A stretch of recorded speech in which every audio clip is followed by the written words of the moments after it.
We have Bruce live in the locker room in Tallahassee celebrating on the field with the Florida State.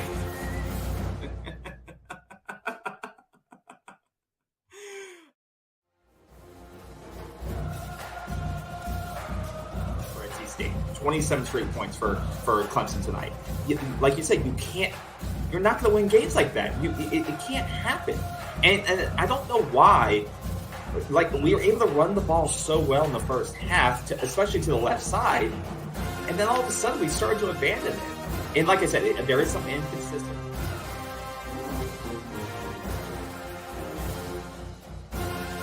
How are they going to approach this game?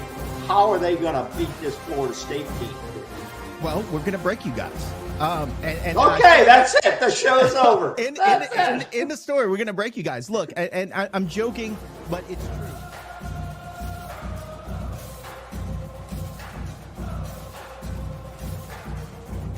Lord, the climb continues, KB. Oh my God! I am sweating. Look at my heart. Look. You know what? Yeah, I understand. That his roommate was drafted in the NFL. He's a very famous football player. I'm not going to name him. Oh, I remember his name. Jack Lambert. You ever heard of Jack Lambert with the Pittsburgh Steelers? Okay. Jack Lambert with the Pittsburgh. His roommate in college helped negotiate his deal when he was drafted.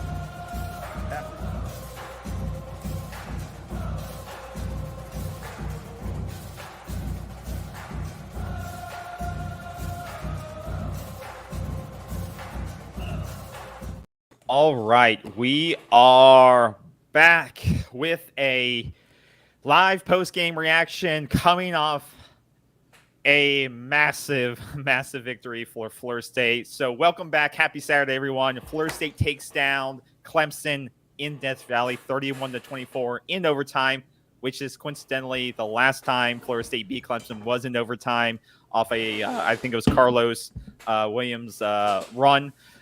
This time it was a bit different. Your big weapon, Keon Coleman, comes alive in overtime with a big catch, which will be obviously something that's replayed for years to come. Jordan Travis connects with him for a big touchdown in the corner or a big catch on the sideline. A lot to unpack here. Thank you for stopping by. We're excited to get into it. I'll pop up some of these comments real quick. Big win. Me and the old man just got on. I turn off all notifications, all text messages during the game. I don't like distractions. I like to have my own routine. I don't like to talk to anybody. I'd like to just have my dog just lays on me like a comfort animal. So because I get stressed out, so he just sits on top of me, so I can't move or do anything. So that's how I take in the games. Crazy one to watch. But go Noles. Amazing game. Bruce, old man, what was your having, seeing that pass go astray for Kate? What was your initial thoughts when you could finally say we won the game? What was your last thought? Here's my initial thought. I literally cracked. I was drinking coffee until the right end of the here. Game. Yep. Right here. That's Cheers, my y'all. initial thought right Cheers, here. y'all. Yep. Salute to the Noles. Salute to everything they've been working for. Yep. You Okay, did it, guys. You did it. Everything that they've been working for. Absolutely. It was an incredible game, a classic game that'll go into the ESPN, ABC vault or Absolutely. whatever. I mean, the game was super close. It was a great game. I mean, It should have been. We expected it to be. Well, some people didn't Oh, expect it to be. delusional Florida State fans. Some people didn't. I thought it would be fairly close. You thought it would be fairly close. Yeah. We both said we would win. It's a 2.5 spread. Yeah. Did I have a little bit of doubt at times? I did, you know. But, I mean, they made the plays coming down into the final minutes when somebody has to make a play. And that's what sports are about. Absolutely. Any sport, somebody's got to make a play. And Florida State made those plays, and Clemson did not make the play. And that was the difference in this game. And we can break it down in a lot of avenues. And I do want to go through some players, who I thought really stepped it up. Some players who struggled. And I think that's what we're going to do. But hats off. Noles win. Big victory for this program.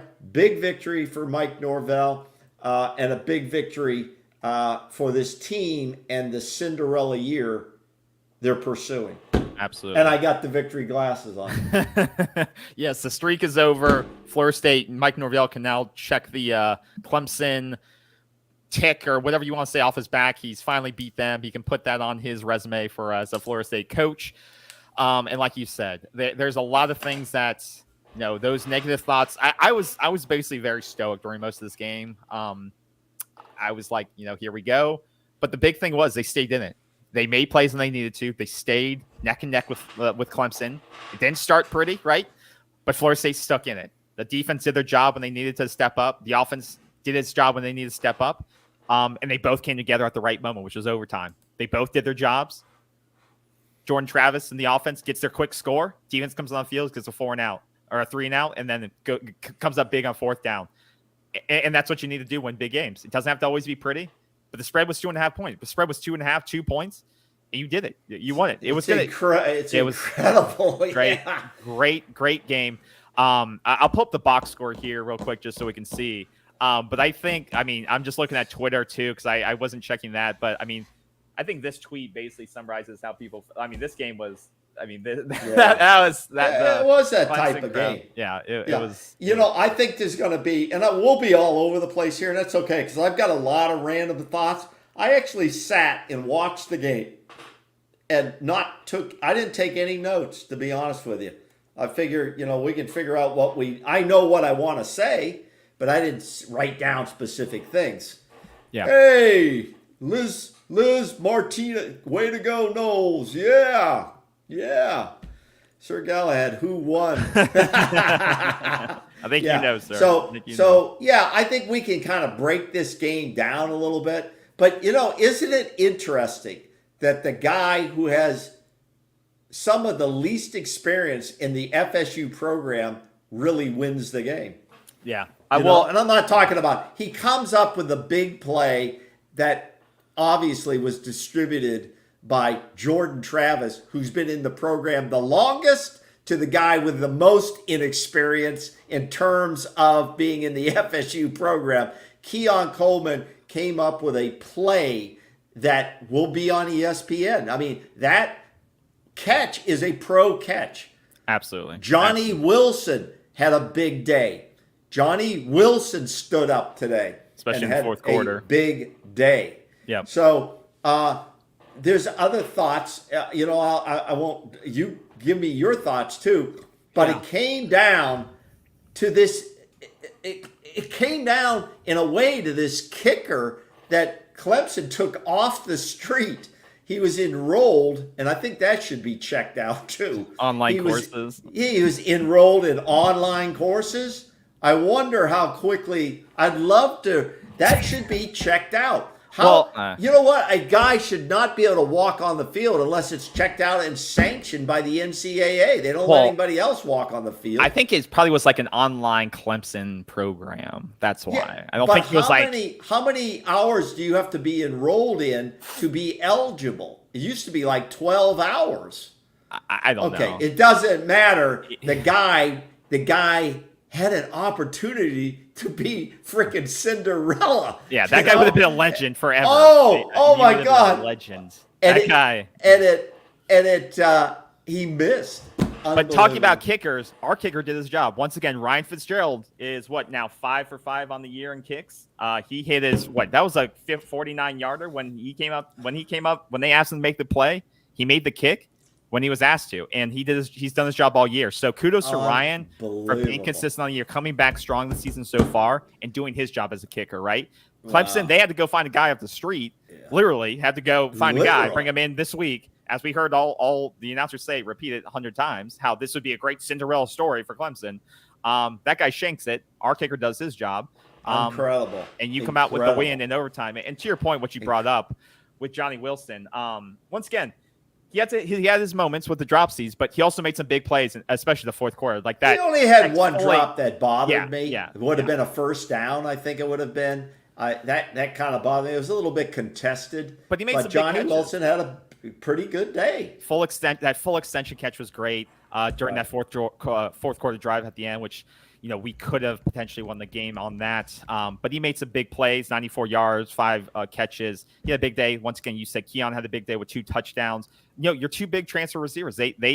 You need these guys. If you're going to win games, these guys have to be big contributors every week. Well, it's very interesting, KB. If you look at the receiving there, Wilson, Coleman, Benson had a few balls, but Bell and Morlock, the guys that have been hyped as the tools, the specialty tools of this team, actually stepped up and were fully engaged in this game. Okay?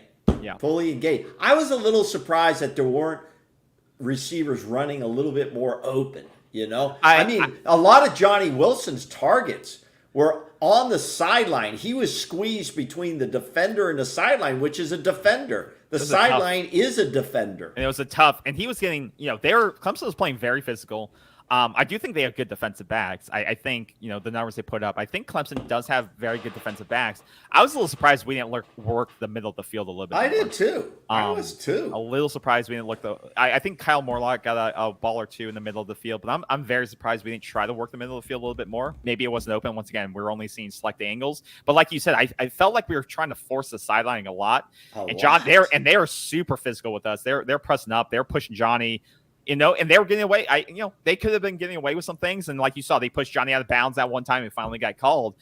But they're playing man-to-man, it seemed like, for parts of the game. And they're getting very physical receivers. And when Jordan Travis got time, it seemed like he couldn't find guys at points in time. And what stood out to me was Jordan didn't use his legs tonight. Like he did not use his legs. There didn't seem to be any scrambling by him or design runs. Whereas when you saw Cade, he used his legs. There were times he did scramble when he didn't see anything open or they're designed.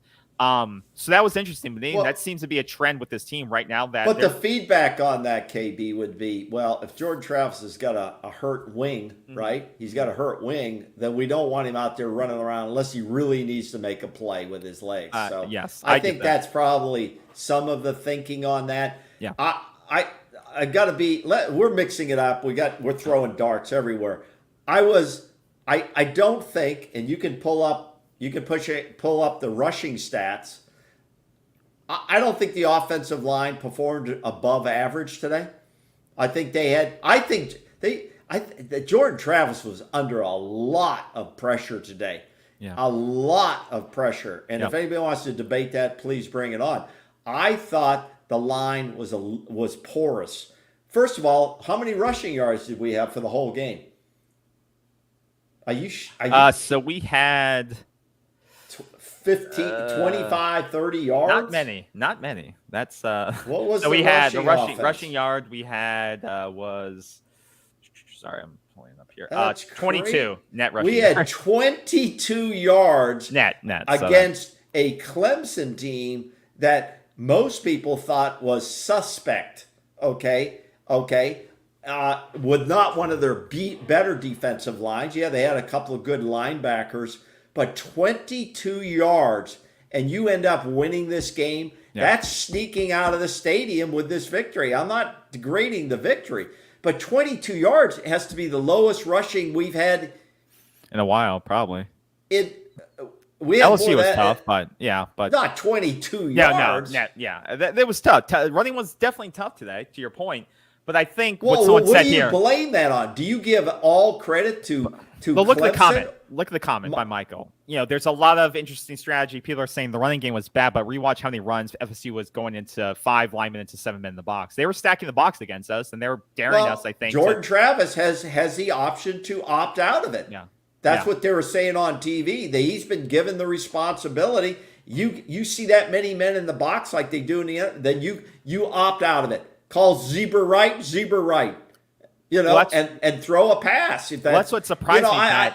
I just don't like it. I don't think even on pass plays, he got knocked on his ass a lot. Well, that's what surprised me. It looked like when you looked at the right camera angle that deep down the middle of the field, like in that mid-range to deep, it was open. Like if you were able to get Keon Coleman or Johnny Wilson to slant in, like it seemed like if you gave him time, that play would be open one-on-one.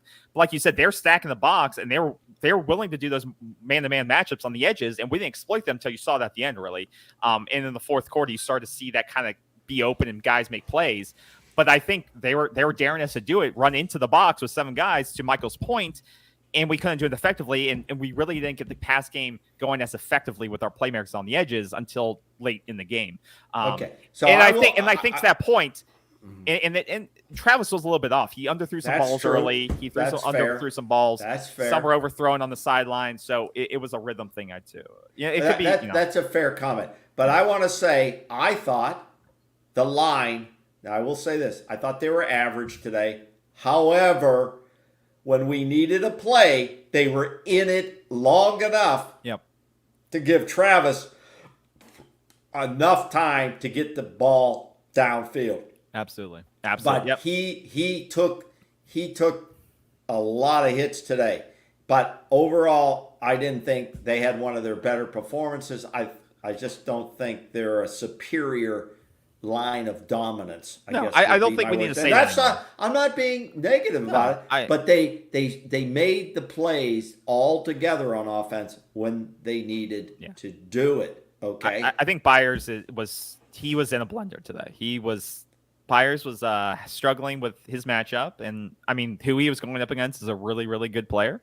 But that's not who we're going to face every week on the edge like that. But like you said, we need to know what our personnel is, and we need to adjust for them. And to FJA's point, we have 2 weeks to kind of heal up, reevaluate the play calling, and see how can we reformat or replay call to, if we know we're going to be going into a tough edge matchup, how can we kind of get around this? Because to their point, Clemson, we knew we were going to have some tough edge players to go against, and Byers was getting beat pretty consistently on the right side. But on the flip side, we had Jared Verse, right? We have great edge players, but Clemson was able to pretty much hold him in check for most of the game in terms of disruption and sack ability. Whereas with Byers, he was getting beat. So how can we do the same thing? How can we re-strategize where we can take a guy out of the game like that or play call around that player? So I think that's the thing we need to look at. But and that's the thing that's kind of concerning for me is that, concerning for me in the first half was the defense. I thought they were kind of giving up some big plays in the first half and then started to settle down. The Kalen DeLoach play, I think, where things changed finally. That was such a huge turning point in this game where they finally were like, we're not getting pressure with 4 on the line. We got to send a guy, once again, I think some guys that had a tough Kevin Knowles had a struggling game. He had a tough game, I think, with finishing some tackles, stuff like that. But Kalen DeLoach, that guy, I keep saying that guy is a heat-seeking missile. You put him on a target, he's going to finish the target. And I think he should break the rock. If he hasn't, if he's not breaking the rock, he should get. Because that play he made, without that play, sack, fumble, touchdown. Without that play, we could lose the game. Strip sack, touchdown. We could have lost the game because they would have went up. I think they would have went up 14 potentially on that drive. But he flips the game on its head. He evens it up. All the momentum was going to Clemson, right? We had chances to score drive after drive. We had the punt of the way. Clemson's driving. All the momentum. He comes in off that edge, sacks the hell out of Cade, takes the ball himself, brings it back for a touchdown. That is the play of the game. Yeah. That is a play that won't be remembered, but should be for years to come. I think it will be remembered. I hope it is. I disagree with you on that. I think that's going to be in the highlights all weekend long on the major networks. That was a play of the game. Yes. Okay. There were 2 big plays of the game as far as I'm concerned. That was one. The other one is Keon Coleman's catch. Yeah. I mean, that was a tough catch to win in overtime. And I mean, those are the 2 big plays of the game. Now, in terms of you're on the defensive end here, I thought the defense played above average to good, okay? They put enough pressure, okay? They put enough pressure. I thought their pressure was better today than I've seen in the last couple of games. Mm-hmm. I thought the pressure, that guy, and I'm going to call out some names here. I could call out everybody. But Braden Fisk, I thought he was really motivated to play today. He was running everywhere, even on the DeLoach run back. He's running down there. He tried to scoop it up. Yeah. He's running down there as a blocker. He didn't quit. I like his style of play. I thought he had a good game. Patrick Payton, Josh Farmer, Lovett, Turner, all these guys, Briggs, Edmond, all of the guys in that line, Verse, the linebackers, throw them in there, Tatum, Bethune, Deloche. I thought everybody played their hearts out. No, I don't question the effort. No athletic event is perfect in performance. Yeah. I think they really worked their asses off. They wanted this game by 1 point or by 30 points. They wanted this game, and they got the game. And I think, to your point, I think the fact that you're able to shut down Will Shipley speaks to that. That Shipley's a beast. Being able to contain Shipley to 67 rushing yards on 18 carries, I believe that is, or 16 carries. Is that what he got? 18 carries for 67 yards and touchdown. Well, that's it. They got 46 yards. That is not easy to do. I mean, they still they only ran for 146 yards on 40 carries. That is, that's a tick over that's 3.5 yards per carry, something like that. Right. I mean, you contain Will Shipley. That is what you couldn't do really last year, right? You kept him under 70 yards. It was 120, I think, last year. You did. That's a job of the entire defense, linebackers, and defensive backs. Everyone's got to work to do that. You took him out of the game. And it was still tough, but if you don't contain him, this game could have been a lot harder to win. So, like you said, credit to all those guys. They worked their tail off, and they deserve a lot of credit. Tatum Bethune, like you said, does his job extremely well. Hard hits in the middle. A really great job. And I think what's his fate? Patrick Payton had some great plays on the edge in terms of just getting his hands up to distract, to get in the way. Because I think at one point ball down, I think. Yeah. Because I think at one point he knew Cade's getting the ball out pretty quickly. So we're not going to be able to sack him as much, but it's just about altering the path of the ball. And they did a great job of that. And Patrick Payne, he learns very quickly during the course of game, and he's a disruptor. And I think he played a very, very good game.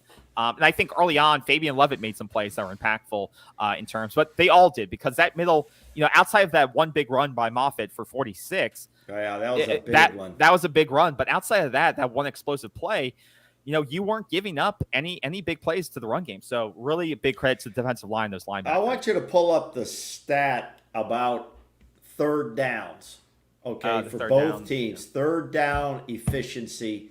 I want to know on defense, right there, what our numbers were on defense of holding them and getting off the field, because it seemed like we were falling back into that BC thing where we couldn't get off the field again on third downs. It was 3rd and 10, 3rd and 15, 3rd and 20. FJA, I didn't know if this was the appropriate time to bring that up, but that is one thing that stood out to me too. Cypress did not have another great game. He didn't have a great game against BC. That's a good. He was being picked on. He was being picked on. They were targeting him, and for an all ACC guy, because you're right. So hopefully he can turn things around. But once again, coaches go back to tape and they'll say, do we need to start rotating guys in and out? I don't care if he's all say ACC. That's just a title, right? Guys have to play up to their potential and up to their talent level. So now remember, we have to remember in his defense, or any of the D-backs safeties defense, that Cade, as you just said, KB, he was getting the ball out quick. He was. And I was timing it. He was getting the ball out real quick. So on slants, for a guy like Cypress to really cover the guy with a blanket, it's difficult. Okay, if anybody's ever played any defensive back, I don't care if it's in tackle or flag or whatever, it's hard to stay on a guy. Yeah. All right, it's not that easy. I'm not trying to be the defense lawyer for any of these guys, but he was being, a lot of throws were coming his way. Yeah, and at the beginning, it did seem like Clemson would be able to pick us apart. But I do think, once again, it's in the second half, something changed. And once again, I'll have to rewatch the game because it seems like a blur now of what actually happened.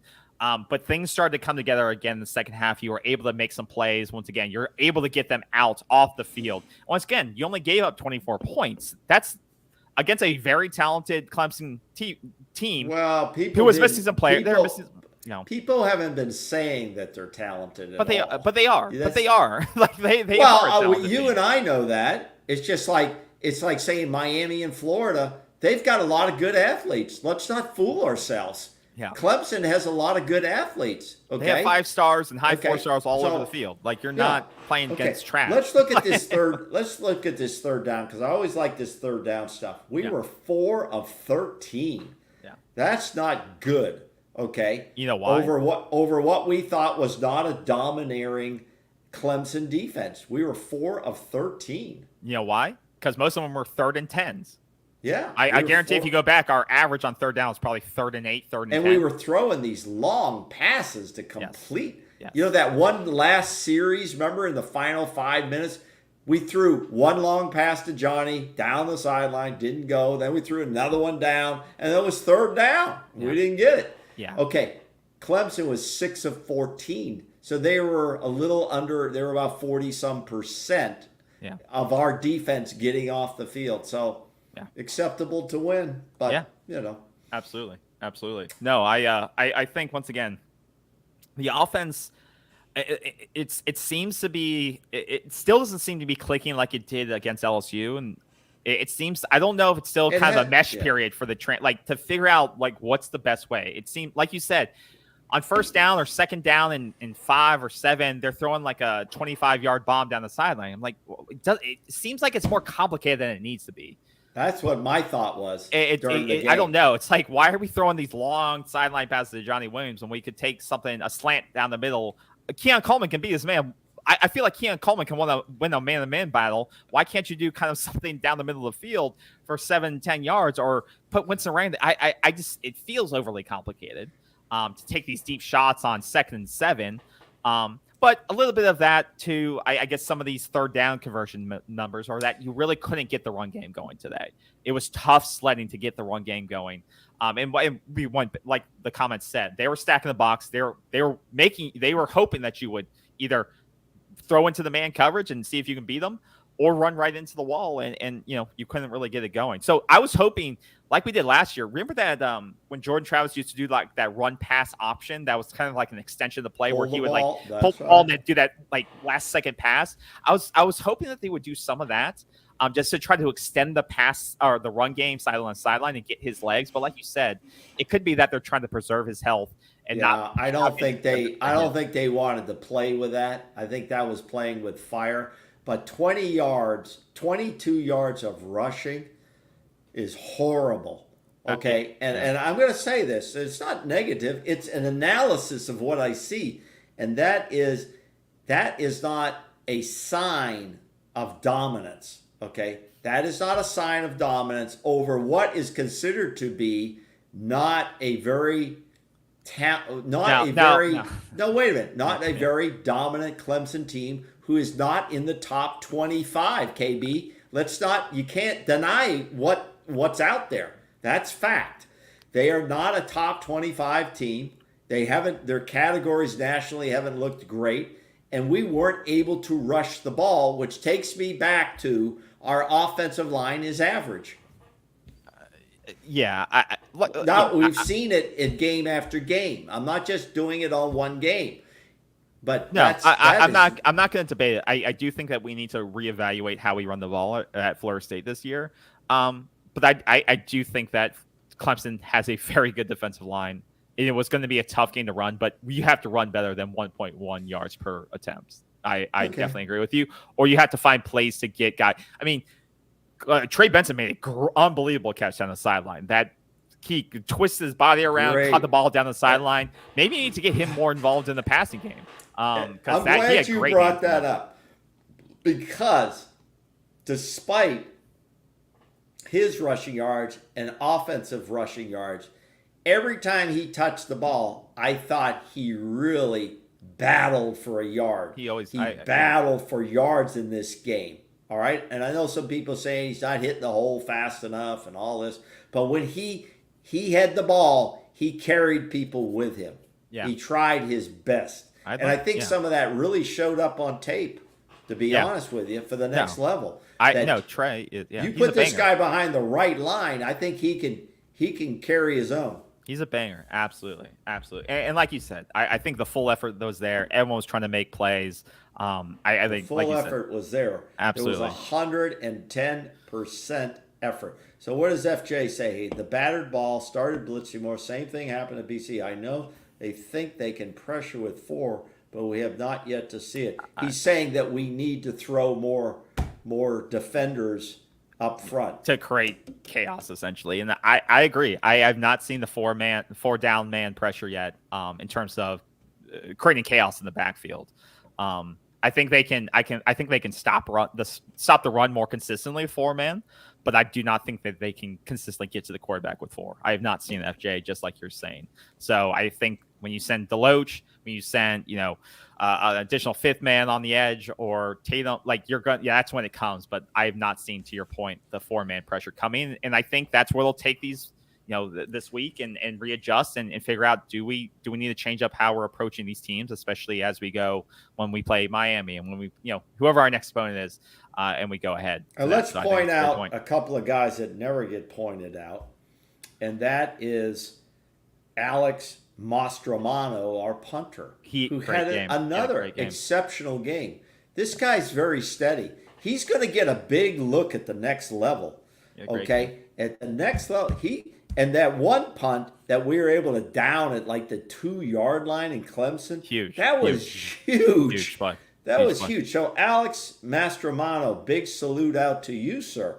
2 kicks inside the 20. 2 kicks inside the 20 with as long as 59. I mean, his average is like 44 yards a punt this year or something like that. Yeah, Ryan Fitzgerald, you've come back.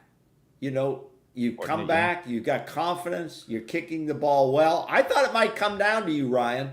I really thought this game could come down to you, but it didn't, and it went into overtime. So that's a big deal. But a salute to those 2 guys. Yeah, okay? No, absolutely. Special teams did their job, and it's great to see. Like you said, Ryan, come back. A great comeback story for him. Battle back. Didn't leave. Vested himself, and 1-for-1, 48-yard field goal, which is great. Put you in the position to be tied going into the 4th quarter, and like you said, winning in overtime. And Alex Mastromano, to your point, two punts within the 20-yard line. That's what you want to see out of your punter. Pin them deep, and then let your defense do the rest. And that's a great point out by you and special teams doing their job. And like they said, I think our special teams in terms of holding people and punts and kicks is top. Yeah, so. Dagby says throw the same passes. I think she's referring to that sideline pattern with Johnny Wilson. That seemed to be what they wanted to work, but I'm sure they understand, and I understand with passing, if he can't get it, then it goes out of bounds. Yeah. However, he's battling 2 defenders. Yeah. He's battling the sideline, which is a defender, and he's battling the defender himself, the cornerback. Yeah. And so I thought maybe a little too much there, Dagby. I agree with you on that one. Yeah. No. I thought the linebackers played better today on defense. I thought they did a much better job than they did against BC. No, it wasn't a perfect game by anything, but a win is a win. This was a big game at home for Clemson. The place was packed, and we did hear FSU fans. When the Clemson fans went silent, when they missed that. When they missed that field goal, that would have probably won the game. I'm going to guess. They would have hit that field goal with 1.5 minutes left in regular time. And we would have had to go down 80 yards or 75 yards. I wouldn't say win the game. So what I'm saying, though, it would have been big. It would have put more pressure on. Yeah, absolutely. And Dabo almost wet his pants. I love it. When he did, because I'm not a big Dabo fan. I don't think I think he was gracious in the defeat, but when he wins, watch out. I thought Arzea Thomas. I thought he had a pretty good day. Yeah, he looks like a stud. I think he is. He's in there a lot. He's getting a lot of reps, so he's doing good stuff at practice. I thought he had some pretty good plays. Everybody had a few good plays. Lovett had a few good plays. Briggs had a few good plays. Farmer had Turner had some good plays. Farmer had some good plays. The guys we've already mentioned. It's just about consistency at this point. It's once again early. defense started really slow. They gave up a lot of big plays early. Guys were just running down the middle, people lost in transition. And it just looked like, the 17 points in the first half, you thought it was going to be a run. And your offense couldn't get on the field. I think the offense once again only had like one and a half possessions in the first quarter. And Clemson was able to score a lot, but once again, it started to click in the second half. You shut out Clemson in the second half. You gave up 7 points in the second half to Clemson, including overtime. That's when it all came together, and that was great to see it all to come together. And the offense once again stepped up, and they give up, score 17, including overtime in the second half. If both sides of the ball, offense, defense, can finally come together. And I think they're still trying to sort things out on both sides of the ball. I think offense is still, to the point of FJA, there's, the offense is not clicking in my opinion yet. It's jump balls, or they're trying to do these 50-50s. They're trying to incorporate these weapons they know they have in some way. I think it's getting a little overcomplicated at times. I think that's a good point by FJ about the jump balls. Yeah, but I think they'll readjust and they'll say, we don't have to make it this complicated. Let playmakers make plays. Whether it's in the middle of the field, let's just run the offense. Let's get the ball out quickly, and when the big play is available, we can make that play. But let's just quickly run the offense. Let's not have our O-line have to stand up for 3 to 4 seconds. Let's out the ball quickly. Use Keon Coleman's hands. Use Winston Wright's hands. Let's just get it out quickly, boom, boom, boom, and move the field. That'll open up the run game, and we can keep it going, be more balanced on offense. Because this offense has to become more balanced and I know we were running for 180 yards at the top. That was against, not so great competition in the last 2 weeks. So, but no, a win's a win. You're happy. Doesn't matter how. This is more than a win as a win. Yeah, exactly. Last week was a win as a win. This was for taking the crown off the king. Absolutely. Taking this was the battle for top of the hill. Absolutely. Okay, and whether you win by I would have loved to win by 17. Okay, but we won by 7. Okay, in overtime. I don't care. It doesn't matter. A win is a win, and it keeps the program heading in the direction they want to, which is a ACC championship game, shot at that title, and more. Yep. But absolutely. now it's game by game. You can't have a letdown in 2 weeks from now. You got a chance to heal. You got a chance to look at everything that's going on in this team. Who needs more reps and who needs to develop more? Yeah. And that changes. That changes. And I think it's good. I think what we need to work on in the next 2 weeks, we've said this already, is here's where I've been disappointed. I've been disappointed in the offensive line, and I've been disappointed in the rushing game. That's where I've been disappointed. The defensive line has gotten more consistent. We've been a little disappointed in the back secondary, but they're only as good as that push up front. And I thought we had a better push up front today.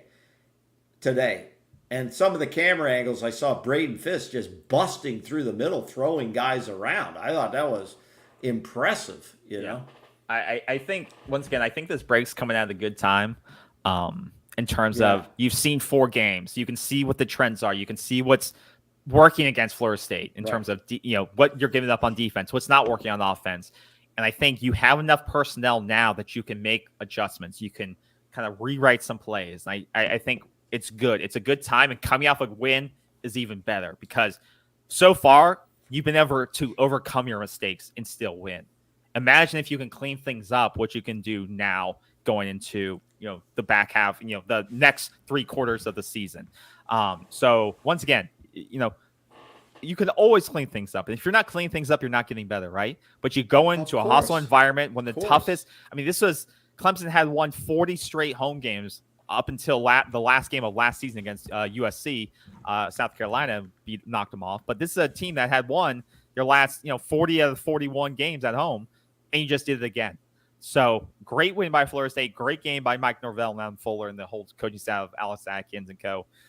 You find a way to win, and you took care of the ball, which is one thing I want to bring up. Jordan Travis played a clean game, which is very important. We had seen some careless throws here and there, but he cleaned it up, which is great to see. That's how you beat great teams, right? No fumbles, no interceptions, no bad sacks, and he took care of the ball, and that's another reason why you win this game. along with defense making big plays. But I think, like you said, moving forward, this offense has to score more points. I thought they would have to score 31 plus points to win this game today. They only scored 24, right? So that surprised me going into this. And yeah, they surprised me, which is great. Well, they scored 31 exactly in overtime. Wow, that was overtime. So that was Yeah, overtime. But one of those touchdowns was defensive touchdown. So hopefully coming out of the break, this offense can find a new way to click, because they have too much talent not to click, in my opinion. They should be scoring 31 points on average easily, moving forward. I think what you and I are both searching for, and some people think we're a little harsh at times, but I think we're both looking for that dominance. A total dominating game. Dominance by the defense, dominance by the offense, dominance in the special teams, which our special teams have been very good this year. Yeah. Very good this year. So I think there is dominance in the special teams at this point. But the dominance, the consistency, we haven't seen that yet. And I think right now it's just on that, like I said 100 times, the offensive line and the rushing game. To get to the next level, to really go where we want to go, as they say in Star Trek world or whatever, we have to be able to rush the ball for 125 yards plus in every game. Without that, it's going to be a problem. Yep, absolutely. Yep. And there are some traps out here waiting. There are some good football teams out here, and I'm not sure Clemson was the best football team we may face. It was the most challenging situation for us because of how important it is, because we had to go through the king to get to the next level. We've done that now. Clemson has 2 conference losses, in this consolidated conference setup. Those 2 losses plus head-to-head play with us, if they were able to recover some miraculous way, they'd still not, I don't know if they could still make it to the championship game or not. They could. I'm not worried about them anymore. They're behind us. No, I don't think I am either. But I'm saying I'm looking ahead a little bit. Virginia Tech shouldn't be an issue. Syracuse, their quarterback's been playing pretty good. Shouldn't be an issue. Duke is a game we're going to have to pay attention to. Duke, is a game we're going to have to pay attention to. We've got Wake Forest, Pittsburgh on the road. You got Miami, who is loaded with athletes. I know everybody hates Miami Hate Week, but you got to give credit to the athletes they have. And then Florida. I mean, so you've got games here that I would say this. We are not so dominant, in my opinion, that we could look past many of the ones I just pointed out. And I don't think they will. I think Mike Norvell will have them focused, especially the great thing is you're going to this break, you come back out, you have 3 straight home games, which is great. Come back, refocus, regame plan, talk about what went wrong, what went right. And I think they will be. And I'm excited to go into this break with this win. Like you said, knocking off, checking that box, breaking that streak for the last 7 years it was, going and proving to yourself that you can go into a very hostile road environment. Because you could say you went to Boston College, you got that win in adversity, but Boston College isn't a very hostile environment. You went into Death Valley, hostile environment, streak on the line, very tough place to win. And you did it. And that is something that you can say, if we can go there, we can go anywhere and win, right? This sets up a very interesting scenario, KB. The Clemson obviously was a conference game, is very important. But if you look down at the end of the year, the Florida game, that's going to be in the swamp, which is I would say, as bad as Clemson, hostile audience, packed full of people. Yep. And unless Florida has a dismal season and people don't want to go, they always show up for Florida State, because then they're just trying to knock you off and ruin your entire season. And so that is going to set up as a big date as well. Even though it is a non-conference game, it will have national implications on the road.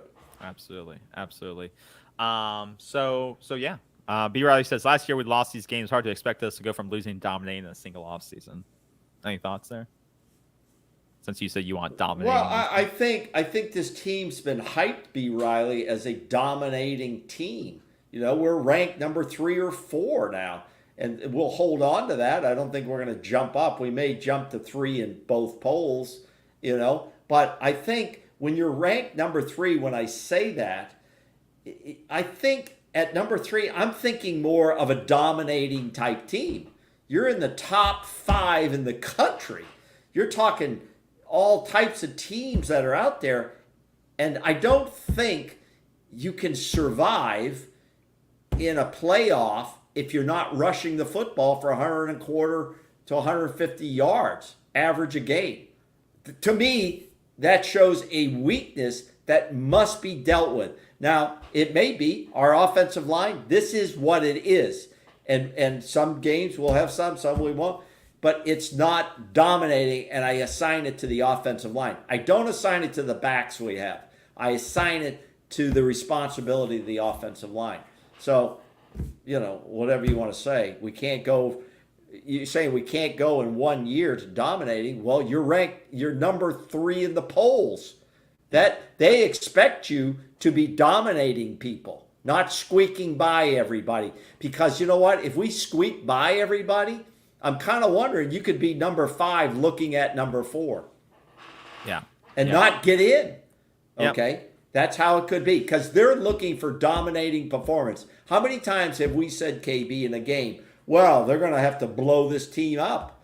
Because if not, it doesn't look dominating. Yeah. I think the biggest thing is that you don't have to worry about that on Clemson so much. Well, I don't want to look ahead to Florida yet. We have many weeks to get better. And I think it will get better it has to get better. But I think it will get better. I think with integrating this many, new players into the offense, it is going to be a little shaky still. But I think that's why you have a bye week. Is you have a bye week to get healthy again, to get refocused, reconfigured, and figure out. Watch 4 weeks of game tape in depth and say, okay, what is working, what's not working, and why is Jordan Travis not able to find anyone open? Why aren't guys running wide open? You said that a few weeks ago. Why do other teams have guys running wide open? We're always contested balls. Coleman, it seems like they're always contested. And once again, I don't know. It's all speculative. I think it's a little bit of play calling. I think it's a little bit of just, I think it's a little bit of play calling, just a little bit maybe not seeing the field clearly. So, but I think there's a lot of things. Great routes. Well, yeah, and I think once again they'll go back, watch the tape of the last 4 weeks, and say, okay, how can we either simplify this and make it easy to get the ball of Jordan Travis's hands and get it in playmakers' hands, or what can we do to run guys into the right, into right areas of the field? So I do think that they will come out of this break a much better team. But that's what we have to see. Let's rest up. Like you said, let's celebrate this one and rest up. We got 2 weeks to work on the line and running game. Imagine when everything clicks. Yeah, I think that's the thing. We haven't seen both sides really click yet. But I do think it's possible. I think once again, there's going to be these growing pains, and you have, and they know that if this thing goes right and both sides of the ball come together, because it's either one side's playing well at one time or the other side's playing well at the other time, or you have like we saw in overtime, offense quick score, defense 4 and out, you win the game. Like that's ideally that's what you play every for 4 quarters. I know it's not always that easy, but if you have a consistency like that, then we're talking again. That's when we start talking. So that's really what I like to see. So I can't, like I said, the defense made a lot of big plays today. They scored 7 points. They made some big plays. They put 7 points on the board when the offense was struggling. They flipped the game, and I said this before. The defense flipped the game on its hat. Caleb Deloach's play should be if he didn't break the rock, if he wasn't the player breaking the rock, that's who I suggest, because he flipped this game and probably won the game. It's him or Coleman, but I say Deloach. Deloach got it. He's probably never broken the rock, and he deserved it. Without that play, we might have lost. I mean, there's a good possibility if you run the analytics that we could have lost. Yeah. Now, as we're saying, get better. You got 2 weeks to rest up. You got 2 weeks to get what do we need to do better? And we're going to find out what we need to do better against Virginia Tech and Syracuse. That's going to give us a chance to get really better on this run game. And then we're going to bring in a fairly decent Duke team okay, that doesn't get, they're ranked number 18th nationally right now. Good team. Okay. And they're well coached, solid basics. We'll know if we can't get 125 to 150 yards rushing against Virginia Tech and Syracuse, I'll be shocked, and I will be talking about it, because we're going to need that balance going against Duke, right? We're going to need that balance going against Duke, who has a pretty damn good quarterback. Okay? Let's be honest. Clemson Duke game, Clemson probably should have won that game with 400 plus yards of offense on Duke. But that's what I'm saying. Like this Clemson game, people are going to overlook it and say they're 2-2. The line was what, 2 points? It's do not overlook this Clemson win. It was a great win against a very good team. Don't say it's Clemson. Let's talk about that for a minute. I'm tired. I think the Clemson fans and the Clemson press, if they have any balls, are going to ask some difficult questions to Coach Dabo Swinney of what happened in the final 5 minutes of this game. If you don't even have to go back, KB, you don't even have to go back and watch the whole game. You can watch the final 5 minutes. The game is in the final 5 minutes in overtime. What the hell were they thinking? What was that when they could have rushed? I thought they had given the ball to Shipley, and he threw it out to the side. I was like, yeah, they let him make his own play call, and he audibled out instead of handing it off. Why wouldn't there's no way they gave him an audible? He has no experience. He audibled the play. I can't He has the decision to hand it off or bubble screen it, and he threw it to the screener. Oh, you mean like an RPO? Yeah, he sees the line. He sees how the play. RPO. And he reads. Yeah, and he read. He's read. Oh, I think I have the advantage. So glad. Yeah. Oh, it was unbelievable. Yeah, but effed up. Yeah. This schedule sets up nicely for Florida State now, still now well in control of their destiny, and chances to rest, get better, and show you're getting better against the next two opponents for sure. Oh, yeah, and I much, you can see how Dabo does not trust his staff. You could see him yelling at his defensive coordinator. Oh. He hates that guy. Oh. He threw him under the bus at halftime and said, I don't know why we're rushing. We're not, rushing three. That was bad. That was bad. And then you could see he's like calling time. He called 2 defensive timeouts, I think, to change the play calls on the guy. Because he did. He was calling the plays. And that changed the course of the game towards the end, too, because they didn't have timeouts to do. And then, at the end, when they had the ball with 16, 20 seconds left, they didn't have any timeouts. So they were basically... Yeah, and I hope in the presser there that the beat writers and the national writers have the balls, to ask these tough questions. Don't ask leading questions because you're afraid you're going to lose your credentials. Yeah. Ask solid questions. Do you have confidence in your defensive coordinator? I would say Dabo would say no. They need a reality show to watch those two. But KB, is that a bad question? Is that an unprofessional question? It could be. How is that unprofessional? What is he going to say? If Dabo says no, I don't have any confidence. That's up to him what he says. But you can't just say, well, hey, coach, do you think your players played hard in this game? That's the questions that go out in these press conferences. You know that's the truth. Ask questions that get answers. Clemson is done. Down goes Frazier. That's old boxing, Down goes Frazier. I remember that, Jerry.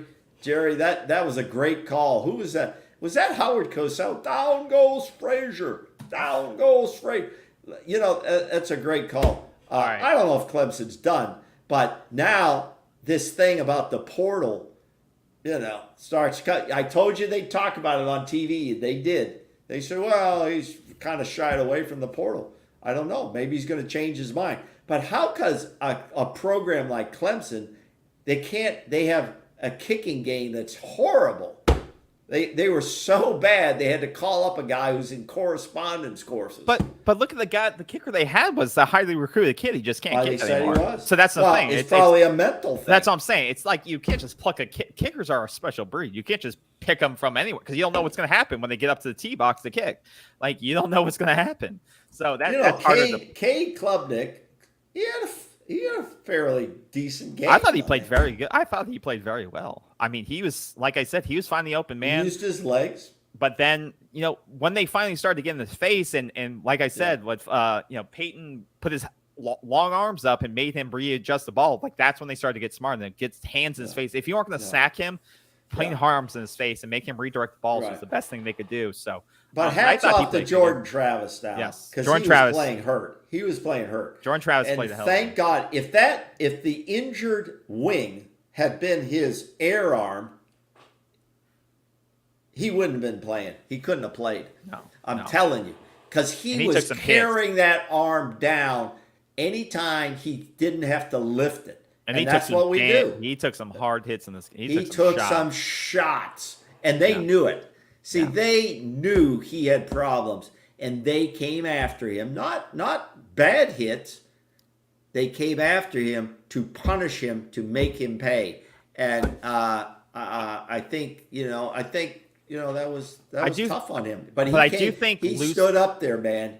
I do think losing that dimension of his legs does hurt the offense, though. It does. I think losing the risk or just challenging that, because if they have a spy on the middle, you have to take that. You have to move that spy. So you have to you have to have some place where you move Travis to move that guy at the middle of the field, so he's not just hovering.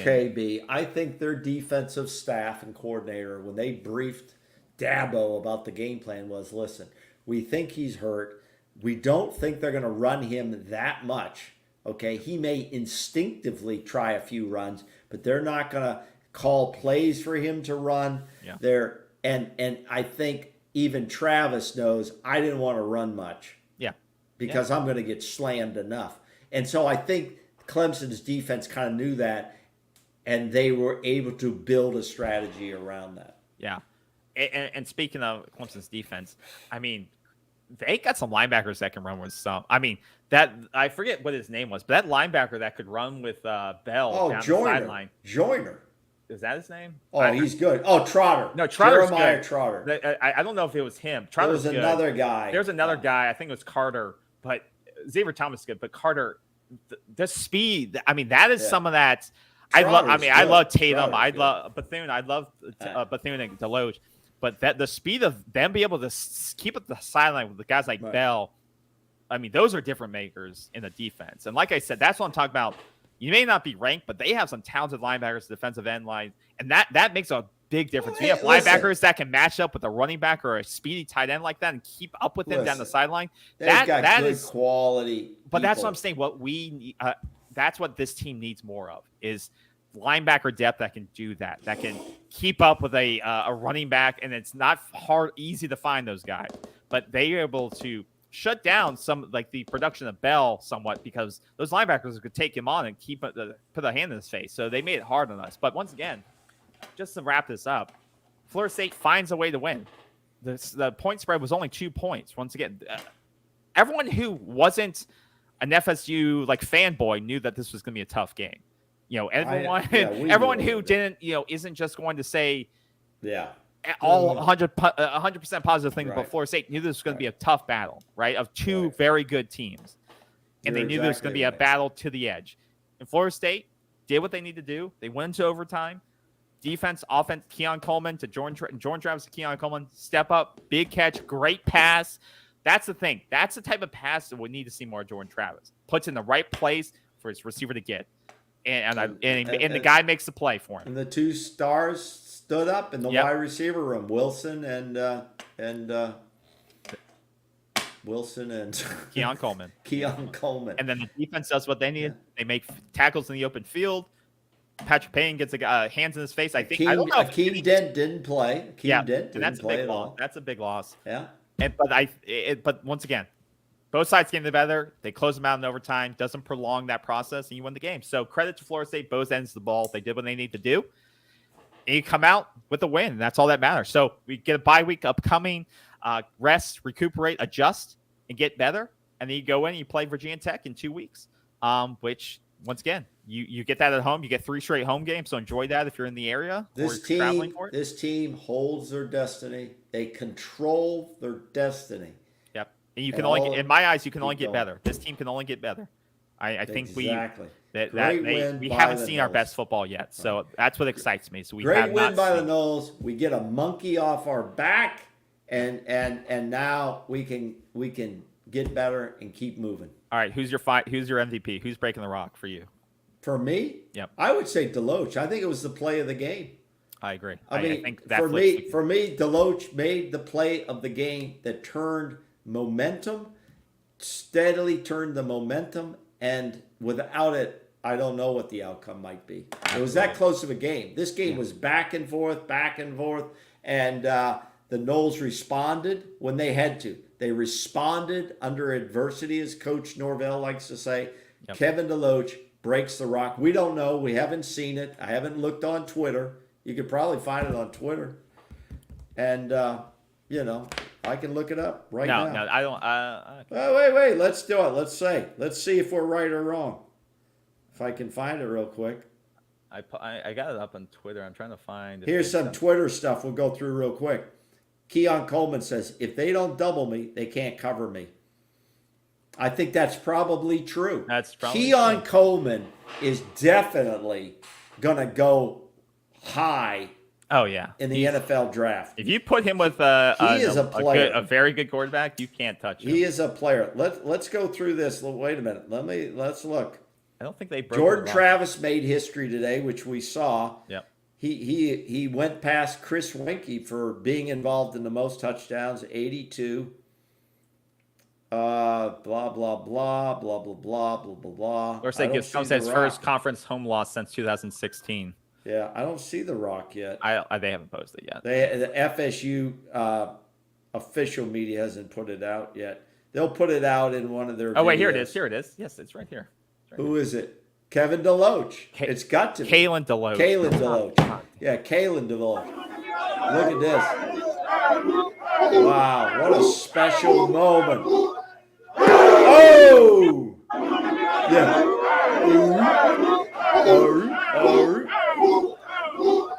Oh! Great. He deserves that. But, in any sport, as we say, KB, certain people have to step up and make plays.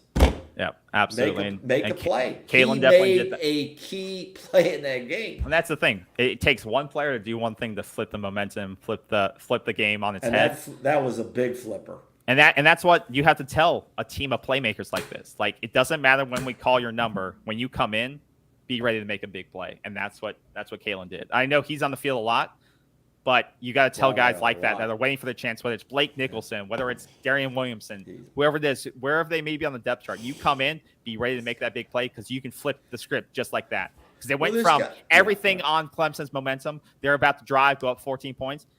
He makes a sack, fumble, touchdown. That's how big things can swing in the game.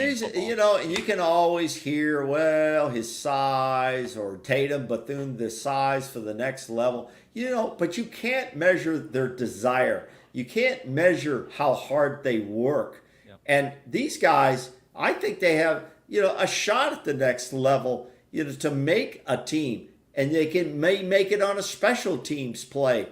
But they're hitters. They go after it, and they're not shying away from it. Okay, they're good team players. As teams together, they've got a bright future. They just need to keep working. Absolutely, they like we said, they can only get better from here, which is exciting because we haven't seen their full potential. And yet, what a great break for 2 weeks. Jordan Travis can heal up. Absolutely. So that'll do it for us. Let us know in the comments who would be your rock breaker. Kalen Deloach got tonight. He was both who we thought it should be, so it lined up with us. But let us know who you would pick. Once again, Florida State goes in the Death Valley, breaks the rock, 31-24 in overtime, and 4-0, and gives Clemson their first home conference loss since 2016, I believe that is, which is huge. So once again, huge momentum going into the bye week. We come back in 2 weeks at home against Virginia Tech. So enjoy your weekend. Enjoy the win. Spread some positivity. And, stay safe out there, y'all. Have a great one. And drive home safely from Clemson as well. And we will see y'all next week. Take care, everyone. Have a great one. Go Noles. Not next. Yeah, we'll see you next week for some show or something. Go Noles. Go Noles.